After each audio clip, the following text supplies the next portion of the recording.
വയനാടിൻ്റെ ഹൃദയഭാഗത്ത് പ്രകൃതി ഭംഗിയും ഐതിഹ്യങ്ങളും ഒത്തുചേരുന്ന അമ്പലവയലിൽ സ്ഥിതി ചെയ്യുന്ന ശ്രീ അയ്യപ്പ ക്ഷേത്രം കേവലം ഒരു ആരാധനാലയം മാത്രമല്ല.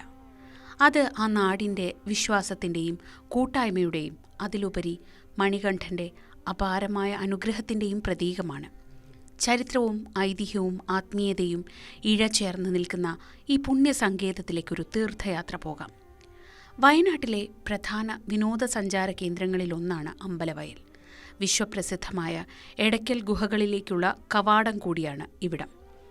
ശിലായുഗ കാലഘട്ടത്തിലെ അവശേഷിപ്പുകൾ ഉറങ്ങുന്ന മണ്ണിൽ ആത്മീയതയുടെ പുതിയൊരു കവാടം തുറന്നത് 1966 ഈ ഗ്രാമത്തിൻ്റെ പേരിൽ തന്നെ അമ്പലമുള്ളതുകൊണ്ട് ഇവിടുത്തെ മണ്ണിൽ പുരാതനമായ ഒരു ക്ഷേത്രത്തിൻ്റെ സാന്നിധ്യം മുൻപ് തന്നെ ഉണ്ടായിരുന്നു എന്ന് കരുതുന്നവരുണ്ട്.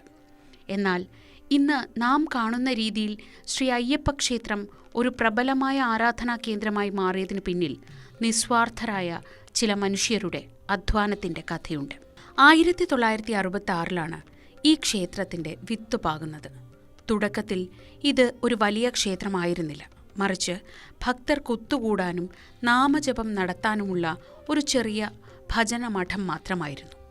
ഈ ക്ഷേത്രത്തിനെ പറ്റി പറയുകയാണെങ്കിൽ 1966 ഈ ക്ഷേത്രം ഇവിടെ ഭജനമഠം ആവുന്നത്. അതിനൊരു കാരണം പറയുന്നത്, അന്ന് ഇവിടെ ടൗണിൽ അയ്യപ്പൻവിളക്ക് ഉണ്ടായിരുന്ന സമയത്ത് കോമരം വെളിച്ചപ്പാട് എന്നൊക്കെ നമ്മൾ പറയാറില്ലേ, അദ്ദേഹം ഇവിടെ ഓടി വന്നിട്ട് ഇവിടെയാണ് ക്ഷേത്രം വരേണ്ടത് എന്ന് പറഞ്ഞിട്ടാണ് അങ്ങനെയാണ് ഇവിടെ അന്ന് ഇവിടെ ഭജനമഠം ആവുന്നത്.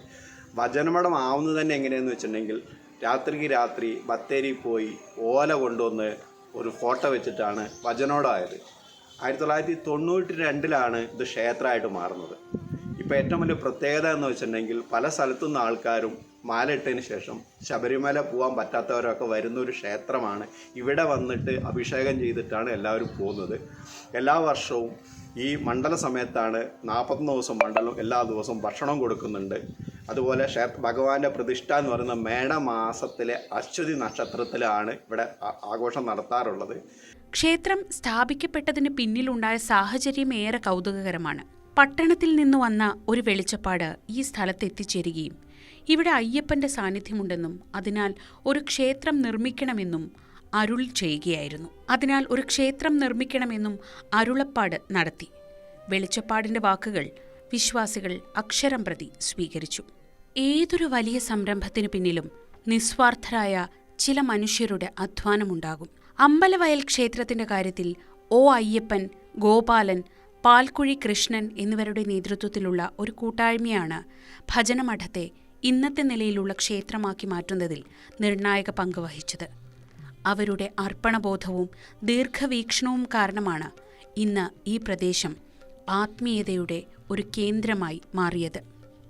ഭജനമഠമായി തുടങ്ങിയ ഈ പുണ്യസ്ഥാനം ഒരു സമ്പൂർണ്ണ അയ്യപ്പക്ഷേത്രമായി മാറുന്നത് 1992 ക്ഷേത്ര നിർമ്മാണ വേളയിൽ നടത്തിയ ദേവപ്രശ്നത്തിൽ ശനീശ്വര ദോഷങ്ങൾ അകറ്റുന്ന കലിയുഗവരദനായ അയ്യപ്പന്റെ ശക്തമായ സാന്നിധ്യവും അതോടൊപ്പം തന്നെ ആദിപരാശക്തിയായ ദേവിയുടെ സാന്നിധ്യവും തെളിഞ്ഞു കാണുകയുണ്ടായി. ഇക്കാരണത്താൽ തന്നെ ക്ഷേത്രത്തിൽ അയ്യപ്പന് നൽകുന്ന അതേ പ്രാധാന്യം ദേവിക്കും നൽകുന്നു. ശാന്തസ്വരൂപിയായ അയ്യപ്പനും കരുണാമയിയായ ദേവിയും ഒരുപോലെ കുടികൊള്ളുന്ന ഈ സന്നിധി ഭക്തർക്ക് ഒരഭയസ്ഥാനമാണ്. അമ്പലവയൽ ക്ഷേത്രത്തിലെ ഉത്സവങ്ങൾ വളരെ വിപുലമായാണ് ആഘോഷിക്കപ്പെടുന്നത്.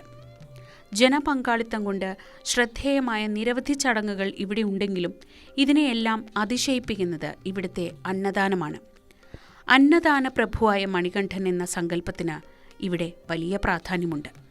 ജാതി മത ഭേദമന്യേ ക്ഷേത്രത്തിലെത്തുന്ന എല്ലാവർക്കും വയറു നിറയെ ഭക്ഷണം നൽകുക എന്നത് ക്ഷേത്ര കമ്മിറ്റിയുടെ ലക്ഷ്യമാണ്. ദൂരദേശങ്ങളിൽ നിന്നെത്തുന്ന ശബരിമല തീർത്ഥാടകർക്ക് ഈ അന്നദാനം വലിയ അനുഗ്രഹമാണ്. വിശന്നു വരുന്നവന് ഭക്ഷണം നൽകുന്നത് ഈശ്വര സേവയായാണ് ക്ഷേത്രം അധികാരികളും വിശ്വാസികളും കരുതുന്നത്. കർണാടകയിൽ നിന്നും തമിഴ്നാട്ടിൽ നിന്നും വരുന്നവർക്കൊക്കെ ഒരു ഇടത്തവളമായിട്ട് ഉപയോഗിക്കാൻ പറ്റുന്ന നല്ലൊരു ക്ഷേത്രമാണിത്. അതിന് കുറച്ച് പ്രവൃത്തിയും കൂടെ ഇവിടെ ചെയ്യാനുണ്ട്. അതെല്ലാം സാവകാശം ഓരോരോ കമ്മിറ്റികൾ, അതായത് ഇവിടെ ഈ കമ്മിറ്റീൻ്റെ പ്രത്യേകത എന്ന് വെച്ചിട്ടുണ്ടെങ്കിൽ എല്ലാം ക്ഷേത്രമായിട്ട് അത്രമാത്രം ബന്ധപ്പെട്ട് നിൽക്കുന്നവരുടെ ഒരു പ്രാദേശിക കൂട്ടായ്മയാണ് ഇത് നടത്തുന്നത്. ലോകമെമ്പാടും ഭീതിയിലാഴ്ന്ന കോവിഡ് മഹാമാരിയുടെ കാലത്തും ഈ ക്ഷേത്രം വിശ്വാസികൾക്ക് ആശ്രയമായിരുന്നു. ശബരിമലയിലേക്ക് പോകാൻ കഴിയാതെ വന്ന പല ഭക്തരും തങ്ങളുടെ മാലയിടലും കെട്ടുനിറയ്ക്കലും അഭിഷേകവുമെല്ലാം അമ്പലവയൽ ക്ഷേത്രത്തിൽ വെച്ച് നടത്തി. അയ്യപ്പൻ സർവ്വവ്യാപിയാണെന്ന സത്യം ഭക്തർ അന്ന് അനുഭവിച്ചറിഞ്ഞു. ശരണമന്ത്രങ്ങൾ മുഴങ്ങിയ ആ കാലഘട്ടം ക്ഷേത്രത്തിന്റെ ചരിത്രത്തിലെ തന്നെ വൈകാരികമായ ഒരേടാണ്. പലപ്പോഴും ജീവിതത്തിലെ പ്രതിസന്ധികളിൽ തളർന്നു പോകുന്നവരാണ് ഭഗവാനെ തേടി ഇവിടെ എത്തുന്നത്. മക്കൾക്ക് തങ്ങളുടെ ആഗ്രഹങ്ങൾ നടന്നു കിട്ടാനും വിഘ്നങ്ങൾ നീങ്ങാനും ഭക്തർ ഇവിടെ വന്ന് പ്രാർത്ഥിക്കുന്നു. മക്കളുടെ വിവാഹം, ജോലി, വീട് തുടങ്ങിയ ഉദ്ദിഷ്ട കാര്യങ്ങൾക്കായി ഇവിടെ വന്ന് പ്രാർത്ഥിക്കുന്നവർക്ക് ഫലസിദ്ധി ഉണ്ടാകുന്നു എന്നാണ് വിശ്വാസം. ആഗ്രഹസാഫല്യമുണ്ടാവുമ്പോൾ അവർ തിരിച്ചെത്തി വഴിപാട് സമർപ്പിക്കുന്നു. തൻ്റെ ആഗ്രഹം സാധിച്ചു കിട്ടിയതിൻ്റെ നന്ദി സൂചകമായി ഒരു വിശ്വാസി ഭഗവാന് 10 പവൻ്റെ സ്വർണ്ണമാല സമർപ്പിച്ചത് വലിയൊരു അത്ഭുതമായി ഇന്നും നാട്ടുകാർ ഓർക്കുന്നു. ഈ മാലയാണ് നിലവിൽ ഭഗവാന്റെ പ്രധാന തിരുവാഭരണമായി ചാർത്തുന്നത്. ശനിയാഴ്ചയാണ് സാധാരണ അയ്യപ്പ ക്ഷേത്രങ്ങളിലെ പോലെ ഇവിടെയും വിശേഷാൽ ദിവസം.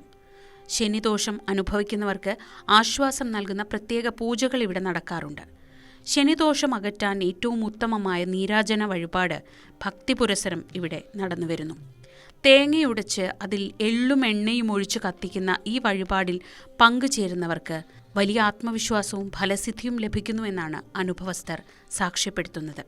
ക്ഷേത്രത്തിലെ ദൈനംദിന ചടങ്ങുകൾ പരിശോധിച്ചാൽ രാവിലെ 5:30 നിർമ്മാല്യ ദർശനത്തിനായി നട തുറക്കുകയും ഉച്ചയ്ക്ക് 11:20 അടയ്ക്കുകയും ചെയ്യുന്നു. തുടർന്ന് വൈകുന്നേരം 5:30 വീണ്ടും നട തുറന്ന് ദീപാരാധനയ്ക്കും മറ്റു പൂജകൾക്കും ശേഷം രാത്രി 7:20 ഹരിവരാസനം ചൊല്ലി നട അടയ്ക്കുന്ന രീതിയിലാണ് ക്രമീകരിച്ചിരിക്കുന്നത്. ഉത്സവത്തിൻ്റെ ജനബാഹുല്യം അത് വളരെയധികം ശ്രദ്ധിക്കണം. ആ സമയത്ത് വന്നാലേ അറിയുള്ളൂ. പിന്നെ മെയിനായിട്ട് ഇവിടെ ഉത്സവത്തിനേക്കാൾ കൂടുതൽ അന്നദാനത്തിനാണ്. കാരണം ഇവിടെ അന്നദാന പ്രഭുവാണ് അകത്തിരിക്കുന്നത്. അപ്പം മാക്സിമം നല്ല രീതിയിൽ ഭക്ഷണം കൊടുക്കുക എന്നുള്ളതാണ്. അത് വളരെ ഭംഗിയായിട്ട് കുറേ വർഷങ്ങളായിട്ട് കൊടുക്കുന്നുണ്ട്.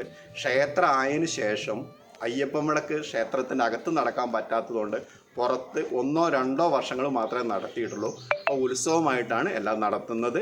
അമ്പലവയൽ ഗ്രാമത്തിൻ്റെ ഐശ്വര്യം തന്നെ ഈ അയ്യപ്പ ക്ഷേത്രമാണെന്ന് അവിടുത്തെ വിശ്വാസികൾ ഉറച്ചു വിശ്വസിക്കുന്നു. 93 സെന്റ് സ്ഥലത്ത് വ്യാപിച്ചു കിടക്കുന്ന ഈ ക്ഷേത്രത്തിന് ചുറ്റുമുള്ള വീടുകളിലും സ്ഥാപനങ്ങളിലും ഭഗവാന്റെ കടാക്ഷമുണ്ടെന്നാണ് വിശ്വാസം. ഓരോ കാലഘട്ടത്തിലും വരുന്ന ഭരണസമിതികൾ വളരെ കൃത്യതയോടെയും ഭക്തിയോടെയും ക്ഷേത്രകാര്യങ്ങൾ നോക്കി നടത്തി വരുന്നു.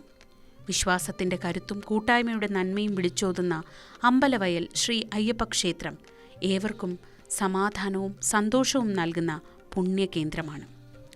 സഞ്ചാരികൾക്കും വിശ്വാസികൾക്കും ഒരുപോലെ പ്രിയപ്പെട്ടതാണ് ഈ പ്രദേശം. ചരിത്രപ്രസിദ്ധമായ എടയ്ക്കൽ ഗുഹ സന്ദർശിക്കാൻ എത്തുന്നവർക്ക് ഈ ക്ഷേത്രത്തിലും ദർശനം നടത്താവുന്നതാണ്. വയനാടിൻ്റെ തണുപ്പും പ്രകൃതി ഭംഗിയും ആസ്വദിക്കുന്നതിനൊപ്പം ആത്മീയമായ ഒരു ഉണർവ് കൂടി നൽകാൻ ഈ ക്ഷേത്ര ദർശനം സഹായിക്കും. വിശ്വാസത്തിൻ്റെ കരുത്തും കൂട്ടായ്മയുടെ നന്മയും വിളിച്ചോതുന്നതാണ് അമ്പലവയൽ ശ്രീ അയ്യപ്പ ക്ഷേത്രം. ഒരു വെളിച്ചപ്പാടിൻ്റെ വാക്കുകളിൽ നിന്ന് തുടങ്ങി ഏതാനും വ്യക്തികളുടെ പ്രയത്നത്തിലൂടെ വളർന്ന് ഇന്ന് ഒരു നാടിൻ്റെ തന്നെ രക്ഷാകവചമായി മാറിയ ഈ ക്ഷേത്രം ഏവർക്കും സമാധാനവും സന്തോഷവും നൽകുന്നു. ശനിദോഷങ്ങൾ മാറാനും മനസ്സിലെ ആഗ്രഹങ്ങൾ സഫലമാവാനും ആഗ്രഹിക്കുന്ന ഏതൊരാൾക്കും അമ്പലവയലിലെ അയ്യപ്പ സന്നിധിയിലേക്ക് കടന്നുവരാം.